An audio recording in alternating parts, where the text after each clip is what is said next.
Cuarto tema para los padres del grupo de oración infantil. Comenzamos por la señal de la Santa Cruz de nuestros enemigos. Líbranos, Señor, Dios nuestro. En el nombre del Padre, del Hijo y del Espíritu Santo. Amén. Hoy vamos a comenzar con el tema de la Sagrada Misa. ¿Y qué es la misa? Una primera forma de definir a la misa sería yendo a su definición latina. Viene de ite missa est. Es la forma en que el sacerdote termina la celebración y dice: podéis ir en paz. Ahora bien, sería interesante meditar sobre este fin de la misa. ¿Por qué se nos dice que podemos ir en paz? ¿Y por qué respondemos demos gracias a Dios? Si investigamos la palabra paz, cuando nos dicen podéis ir en paz, nos encontramos que la palabra paz no es un sustantivo. En español lo es, pero en latín viene del verbo pacis, que significa pacto, un pacto sagrado.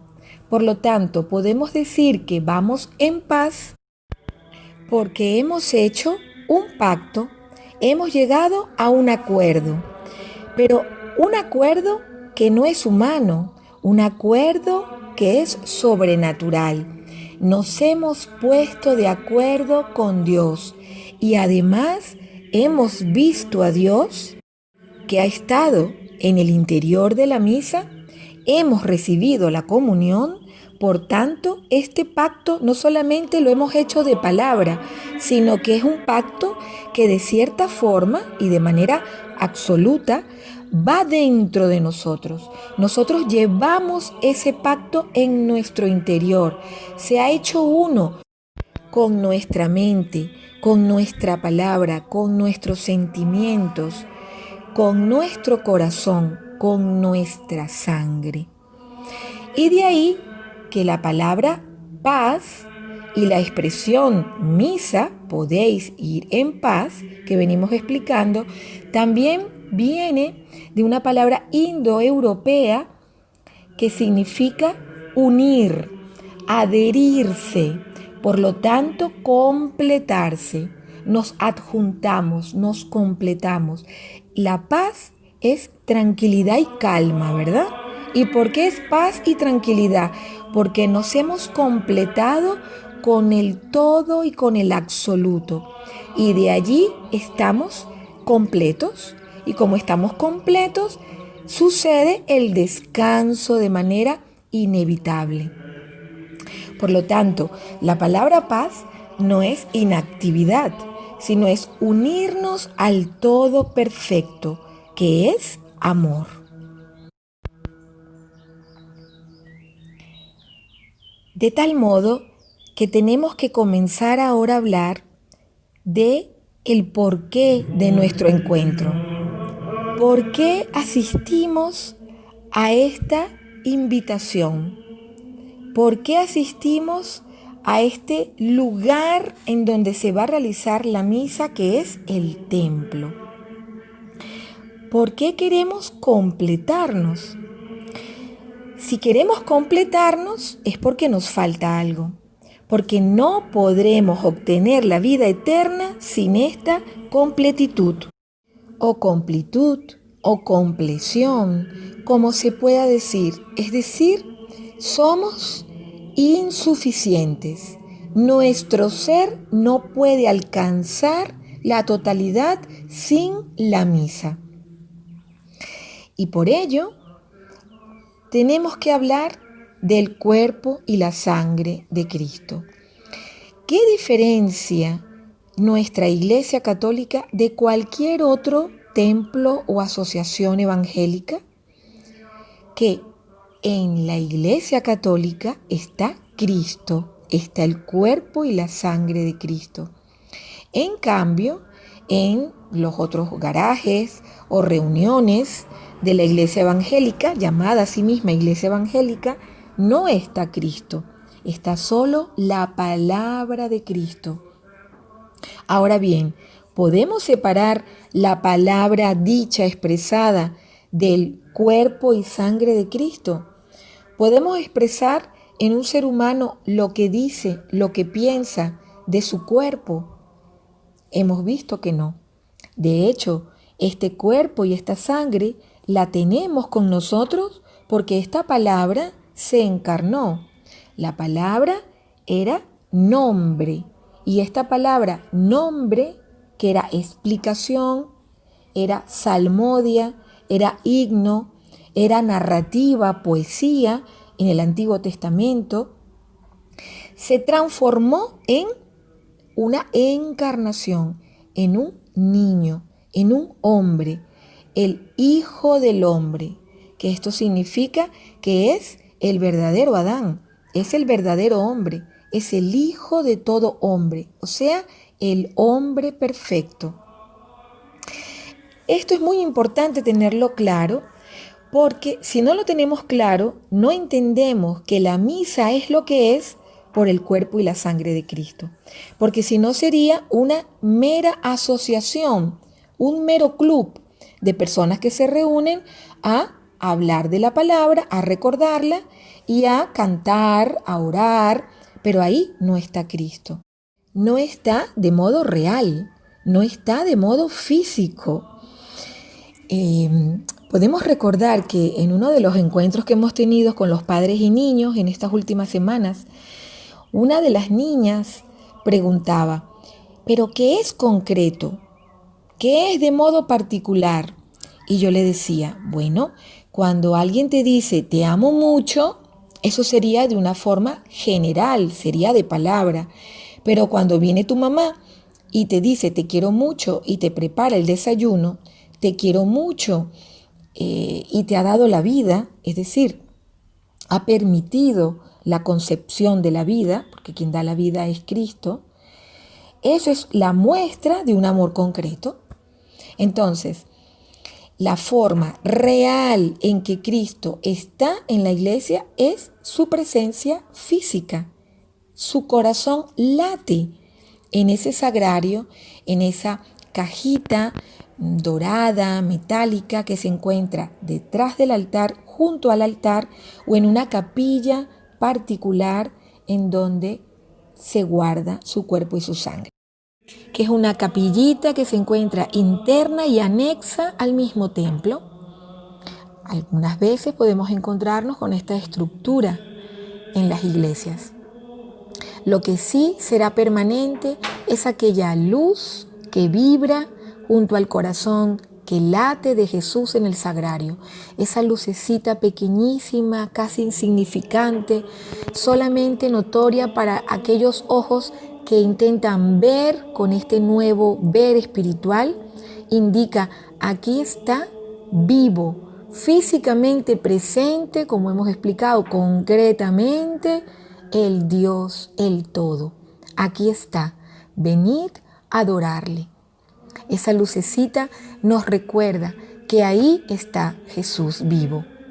Como tenemos una anécdota que salió en la prensa de que hubo un gran terremoto en una ciudad y los bomberos soltaron a los perros amaestrados para detectar dónde había una persona que respiraba. Por la respiración y por el latir del corazón, el perro ya había desarrollado la pose mirando directamente hacia el lugar donde estuviera enterrada, bajo los escombros. Estaba preparado. Y total que entra el perro, era un templo, y cuando entran los bomberos se encuentra firmemente mirando hacia los pocos escombros que quedaban del sagrario. Y era que escuchaba el latido de ese corazón. Lo que decimos del corazón es una realidad. Lo podemos observar en distintos milagros eucarísticos, donde de ese pan brota un tejido humano, un tipo de sangre humana, y que después va desarrollando una parte del corazón, del miocardio, y se vuelve un tejido cardíaco. Es decir, lo que decimos del corazón no es una metáfora, es real. Y de ahí lo de concreto. Como preguntaba esta niña que tenía la conciencia de esta curiosidad de qué es concreto, pues no hay nada más concreto que tener la misa, la Eucaristía y poder adorar. Entonces, esto es muy importante, como decía, tenerlo claro, porque si no, no tenemos conciencia. El conocimiento es para tener conciencia. Entonces, nos puede parecer igual ir a cualquier lugar, como encontramos a tantísima gente, que tú le preguntas, ¿y no vas a misa? Y te responden, no, yo hablo con Dios en mi casa. No, yo hablo con Dios delante del mar, delante de un paisaje. Yo abro mi ventana y hablo con Dios, hablándole al sol, dirigiéndome al sol. Y tú dices, pero vamos, han pasado ya, pues primero 5.000 años para llegar al siglo cero, porque nuestra iglesia tiene desde el siglo antiguo más de 5.000 años antes de Cristo.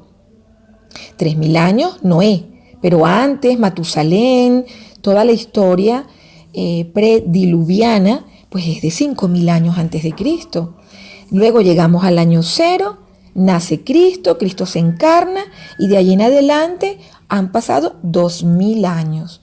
Es decir, en total pudiéramos decir que llevamos 7.000 años de iglesia, porque la iglesia comenzó con la fundación desde los hebreos, de manera propia en Pentecostés, lo sabemos, con la venida del Espíritu Santo, cuando Jesús se eleva a los cielos y nos promete que nos enviará el Espíritu Santo. Ahí nace de manera concreta la iglesia, pero la iglesia viene surgiendo desde el pueblo hebreo y luego llamado judío.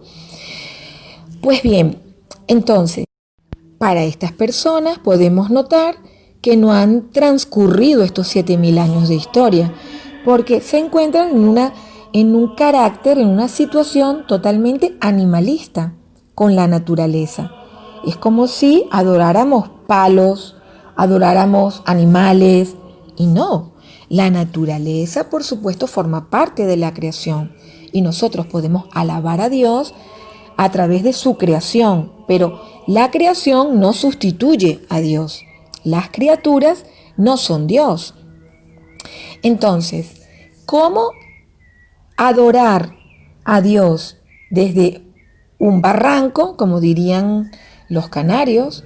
Adorar a Dios desde un balcón neoyorquino o incluso desde las cataratas del Niágara. Es decir, ¿cómo adorar a Dios desde las grandes proezas de la naturaleza o grandes magnificencias de la naturaleza o hasta del cosmos, si no somos capaces de adorar a su creador? Es absurdo. Pero para nosotros, no. Para nosotros, ese absurdo jamás deberemos cometerlo. ¿Y por qué no lo cometeremos nunca? Porque tenemos la conciencia. Jesús quiere que seamos personas con conciencia, porque ¿para qué nos envía el Espíritu Santo? Para que sepamos distinguir entre el bien y el mal. Porque desde antiguo, Isaías, Jeremías, Ezequiel, siempre decía que la palabra de Dios era: os daré un corazón de carne y no un corazón de piedra, porque quería que la palabra de Dios entrara en nosotros, se hiciera vida. Por lo tanto, notamos esta exhortación de Dios desde el principio. Es un llamado a la conciencia. Si somos conscientes, nunca dejaremos la misa. ¿Cómo voy a irme a un gran paseo y no voy a incluir en ese paseo visitar a Dios? Pues si antes lo hacía por desconocimiento, pues ahora es imposible, porque sabemos quién está allí. También la misa se puede observar desde los mandamientos. Tenemos 10 mandamientos y el tercer mandamiento de Dios, desde Moisés y confirmado por Jesús, es santificar las fiestas. Si es así, el no asistir a misa en domingo, es decir, el no ir a visitar al Dios por el cual existo yo y existimos cada uno de nosotros, el no visitar, el no acompañar al Dios, creador de todo lo que yo poseo, de todo lo que tenemos, de todo, al Señor y Dios de todas las criaturas, se convierte en una falta grave. Llámese pecado, pecado mortal. Hace poco conversaba con un teólogo y me decía, no seas capaz de decir a nadie esto. Y yo le respondía, pero ¿cómo así? ¿Cómo es que no puedo ser capaz de informar esto? Y me replicaba, es que si una persona se entera le puede dar hasta un infarto. Y yo le volví a replicar, pero ¿no es más grave el callarlo? Pues, como es más grave el callarlo, qué importante es comunicar las grandes verdades de nuestra Iglesia. Pues continuemos con la explicación de la Sagrada Misa. Entonces, la Iglesia, cuando nos abre la puerta, nos está abriendo la puerta no a un edificio de cemento, encofrado, a unos muros, sino se está dando la entrada al mismísimo cielo. Estamos entrando en el verdadero paraíso, a aquel lugar al que iremos, como dicen las Sagradas Escrituras, solo si somos buenos y rechazamos el mal. En otro encuentro con los niños, otra pequeña comentaba, la pequeña Zoe, cuando le explicábamos qué era la Trinidad, qué es la Trinidad, por diosidencia, entre las hojas que colocamos, que conseguimos, que ellos mismos consiguieron, la del medio era la más pequeña. Y cuando yo le decía que era Jesús, es decir, estaba el Padre, el Hijo y el Espíritu Santo, cada hoja figuraba a cada una de las personas, esta pequeña decía, cierto, Jesús es el más pequeño, es la persona más pequeña. Y yo le decía, qué grandeza escuchar la teología de la boca de los infantes, de los que beben el pecho de sus madres, de los lactantes, porque es pura sabiduría. Es tal cual. Se hace Dios tan pequeño en la persona de Jesús que se hace niño. Y se hace tan pequeño que queda en ese pan. Otra de las preguntas que también hacía Emmanuel y hacía también Samuel era, pero ¿cómo es posible que se haya hecho pan? ¿Por qué pan si el pan es tan insignificante? ¿Cómo se va a hacer pan? ¿Por qué no se hace oro? ¿O por qué no se hace rubí, esmeralda? Es pura sabiduría escuchar a los niños. Esto es un verdadero regalo de Dios. Por eso nosotros insistimos en esa interacción entre los padres y los pequeños, en donde ustedes son los verdaderos catequistas. Porque es un regalo de Dios inestimable y que no se repetirá jamás en el tiempo, porque es el momento de la siembra. Siempre habrá una relación profunda, claro que sí, pero el momento de la siembra es único. Y entonces yo le decía, justamente, porque como estamos viendo que es el más pequeñito, es la persona más pequeñita, pues se queda en el alimento más pequeñito, más insignificante, más básico, como es el trigo. Y encima, un trigo sin levadura. Cuando vamos a comprar un pan, el pan tiene levadura. El pan se infla, el pan está acolchado, porque tiene levadura que lo agranda. En cambio, el pan, este pan en donde Cristo se hace cuerpo y sangre, llamado hostia, este pan es sin levadura. Es un pan, si se puede decir, sin sabor. Un pan desinflado, un pan hecho nada. Es decir, dentro de lo básico que es el pan, Es la nada de la nada del pan. Luego, tenemos que entender la misa como un alimento espiritual. Como hemos dicho en el tema número 3 de las partes del templo, dedicada a los pequeños. Si una persona necesita alimentarse porque si no desfallece, pierde minerales y llega a la inanición, y la inanición lo lleva a la muerte, hace poco nos llegó la terrible noticia, que no es una, son millones de noticias de una familia venezolana que no se estaba alimentando como tenía que alimentarse, y cuando entró la policía, después de varias semanas que tenía la luz encendida esta familia, y notaron que algo raro sucedía, que no apagaban la luz, encontraron a esta familia muerta.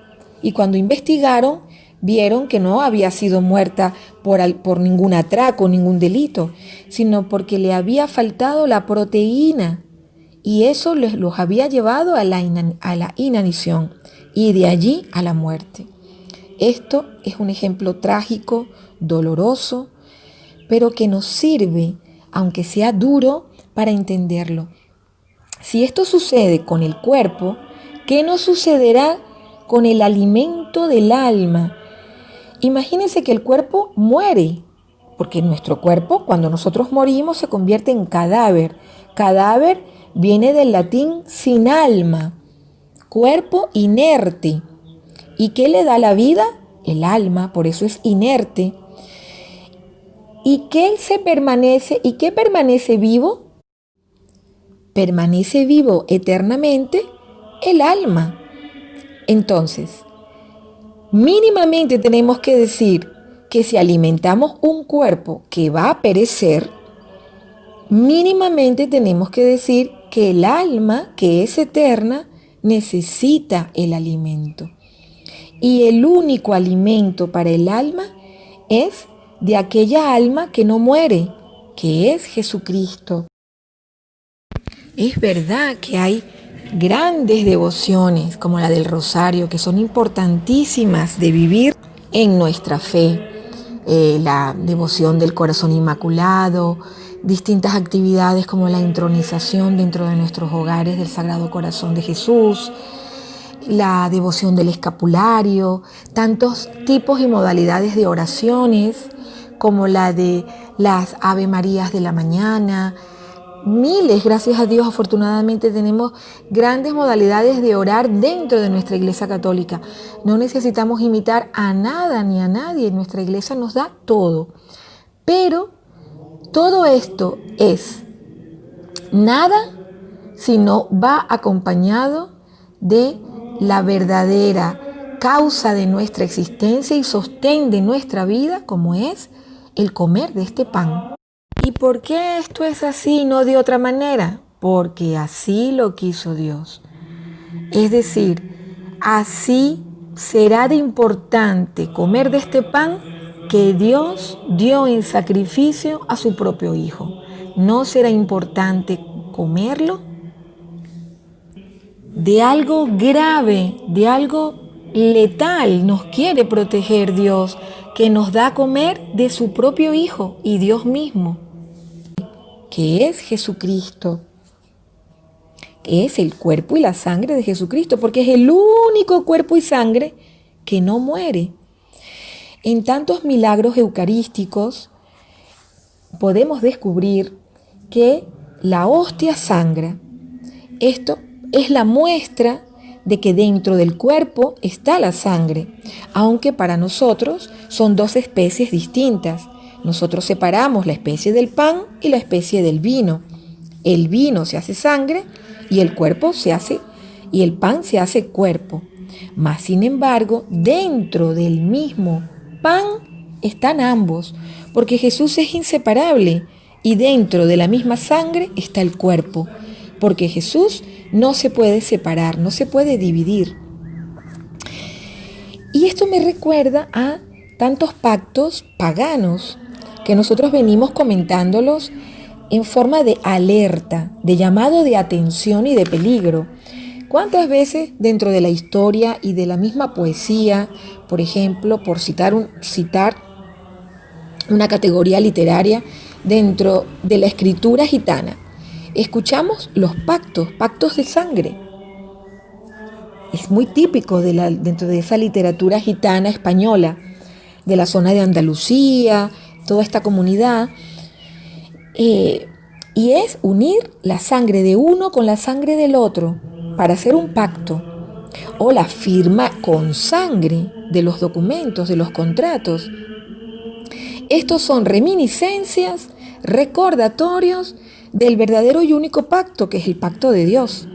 Es una literatura que se ha basado en la literatura de la palabra de Dios y luego se ha pretendido separar de ella e independizarse. Entonces, si hemos hecho un pacto con Dios y hemos recibido su cuerpo y su sangre, y eso es la primera comunión, una primera comunión que la hemos hecho con el bautismo, en donde el cuerpo y la sangre ha santificado esa agua con la cual ese neonato ha sido bendecido y se ha hecho miembro del pueblo de Dios. Ese mismo cuerpo y sangre es el que ha santificado el óleo, el crisma, es el que ha santificado la ropa blanca con la que se impone el cuerpo del bebé, o el niño llega vestido con su traje blanco. Es ese mismo cuerpo y sangre de Cristo es el que ha entrado en la mano del sacerdote, en la orden sacerdotal, en ese sexto sacramento, y es el que permite consagrar al niño y decir, y signarlo. Nos hemos venido reuniendo y explicando la diferencia de signarse, santiguarse, y la unión de ambos, persignarse. Pues el que persina es el sacerdote, que como tiene la unción en su mano, con el crisma, logra por lo tanto bendecir y logra signar realmente a esa criatura. Y como hemos dicho en otras ocasiones, Dios dice a través del sacerdote que lo representa: eres mío. Y ese niño forma parte del pueblo de Dios. Por eso, una vez que hemos hecho ese pacto, ya sea desde el sacramento del bautismo y después con la comunión, y más adelante la confirmación, que son los 3 sacramentos iniciales, en donde termina nuestra niñez y nuestra adolescencia, y comenzamos a partir de allí con la confirmación a ser adultos. Por eso es que es tan importante confirmarnos realmente de jóvenes, de adolescentes, porque esto infunde en el alma una madurez. Pues de allí el valor trascendental de que no podamos hacer otros pactos, no podemos practicar yoga, no podemos irnos a otros cultos, al culto evangélico, no podemos hacer feng shui. O sea, hemos hecho un pacto con Dios mismo. Somos en cierta forma sagrados. De hecho, cada sacramento significa consagrarte. Por ejemplo, el sacramento del matrimonio, te consagras como matrimonio. Deja de ser una simple pareja y te conviertes en parte de Cristo. Eres como la esposa y el esposo del Antiguo Testamento, del Cantar de los Cantares, como la esposa con el Espíritu Santo. Entonces, igual sucede con la primera comunión y con el bautismo. No podemos ir a practicar cualquier cosa, porque tenemos en nuestro interior, en nuestra alma, tenemos a Cristo. Entonces, volviendo al punto último del alimento, quiere decir que si no comemos de este cuerpo y de esta sangre, nuestra alma muere. Llega a un momento en que está en inanición. Entonces, para terminar este punto del alimento, tan importante es que para el momento de nuestra muerte tenemos que haber recibido durante toda la vida este alimento, porque hay algo maravilloso que sucede con este alimento, y es que Con el alimento normal, nosotros cuando comemos y alimentamos nuestro cuerpo, ¿qué ocurre? El alimento se desintegra y se vuelve proteína y se vuelve minerales, se vuelve grasa, se vuelve lípidos, es decir, se desintegra y se vuelve un bolo, en primer lugar un bolo alimenticio, y después se desintegra por todos los ácidos estomacales y luego es absorbido por nuestras células, por nuestra sangre, y pasa a alimentarnos en forma de hemoglobina, etc. O sea, es destruido. El alimento, vamos a ser directos, se destruye para darnos la vida. Pero con el alimento del cielo, con este cuerpo y sangre de Cristo, no ocurre esto. Piensen por un momento, ¿qué es lo que ocurre?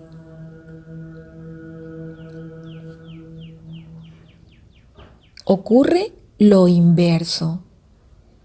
Ocurre algo apoteósico, algo inexplicable, pero real. Cuando nosotros comemos el cuerpo y la sangre, ese cuerpo y la sangre no se destruye en un bolo y se hace proteína o grasa humana. No, nosotros morimos al pecado y nos unimos a Cristo. Nosotros no somos los que nos desintegramos y nos hacemos más Cristo. De allí que veamos, por ejemplo, cuando se habla de las almas del purgatorio, ¿cómo se las viste? Con una túnica blanca. Y la túnica blanca o envueltos en fuego, ¿de acuerdo? ¿Sí? Envueltos en fuego, desnudos. Y cuando la túnica es blanca, es cuando ya están a punto de elevarse, ¿cierto? O la túnica está rota, porque no lograron completarse en vida y no pueden ir al cielo. Y tendrán que estar unos toda la eternidad en el purgatorio y para otros un tiempo que solamente lo sabe Dios. Y por eso nuestro deber de siempre rezar por las almas del purgatorio, porque no sabemos dónde están nuestros seres queridos. Como recordamos en una de las parábolas de Jesús, se llama Ixun, es decir, unas parábolas dichas por él mismo, relatadas por él mismo, en donde él habla de que convoca a unos comensales a una gran fiesta y se cuela, como llaman aquí, entra, se filtra un comensal muy mal vestido. No tiene la ropa blanca, no está engalonado. No tiene la ropa del rey, quiere decir. Y la ropa del rey, ¿quién la da? Haber recibido la comunión en santidad durante toda la vida. Haber recibido el cuerpo y la sangre de Cristo. Tenía la ropa deshecha. Esto es, no había recibido la comunión o la había recibido indignamente. Se puede entender de las dos formas. ¿Y qué decía Jesús? Agárrenlo y échenlo afuera, donde está el dolor y el fuego eterno. Son parábolas del mismo Jesús. Y todo esto, ¿para qué es importante saberlo? Para tener conciencia, porque quizás antes no lo sabíamos, pero ahora que lo sabemos, si tenemos un gran tesoro, vamos a enterrarlo, como dice una de las parábolas también de Jesús, de los talentos, en donde habla de un rey que tiene que partir de viaje y entonces le entrega su tesoro a sus trabajadores y les dice, a uno toma 10 talentos, a otro 5 y al último le entrega 1. Todos los demás, el que recibió 10 y 5, los comió, los consumió, los reprodujo, los multiplicó. En cambio, el que recibió 1 lo enterró. Esto significa el no haber recibido el sacramento de la comunión durante toda la vida, el no asistir a la misa, el no honrar a Dios a través de los sacramentos. El enterrar el tesoro y el no usarlo, en el sentido de no habernos hecho uno con la hostia, con ese pan de vida. El tener todas las bendiciones para alcanzar la gloria eterna en el cielo y perderlo por no ir a alimentarnos de este pan de vida. El tener el sacramento del bautismo y no hacer uso de él. El sacramento del matrimonio y olvidarlo. El sacramento de la confesión y no irnos a confesar mínimo mensualmente. El perder los tesoros porque los enterramos y nos olvidamos de él. Obviamente que siempre estamos hablando dentro de una flexibilidad en el amor. No es un conocimiento estático, no es un conocimiento legalista, sino que habrá momentos en donde la persona puede estar muy mal, muy enferma y no puede asistir a la misa. Entonces, Dios ya lo sabe. Dios mira los corazones. Entonces, el deseo de asistir es ya como ir a misa, realmente. Pero sabemos que esas no son las condiciones de ordinario. Eso no es lo que sucede y lo que justifica la normal inasistencia de tantísimas familias católicas a el templo, a la misa. También tenemos que conocer que hay muchísimas opciones en momentos de gravedad. Se puede llamar al sacerdote, por eso es bueno quedarnos con el teléfono y que el sacerdote venga a dar la Eucaristía en casa cuando es una situación pues grave, pues con más razón para recibir la Sagrada Eucaristía. O sea, si estamos en el amor también tendremos la creatividad para la resolución de estos inconvenientes que también tiene la vida. Pero no es que los inconvenientes nos llevan a no recibir el pan del cielo. Es que justamente el pan del cielo tenemos que recibirlo con más razón en los inconvenientes.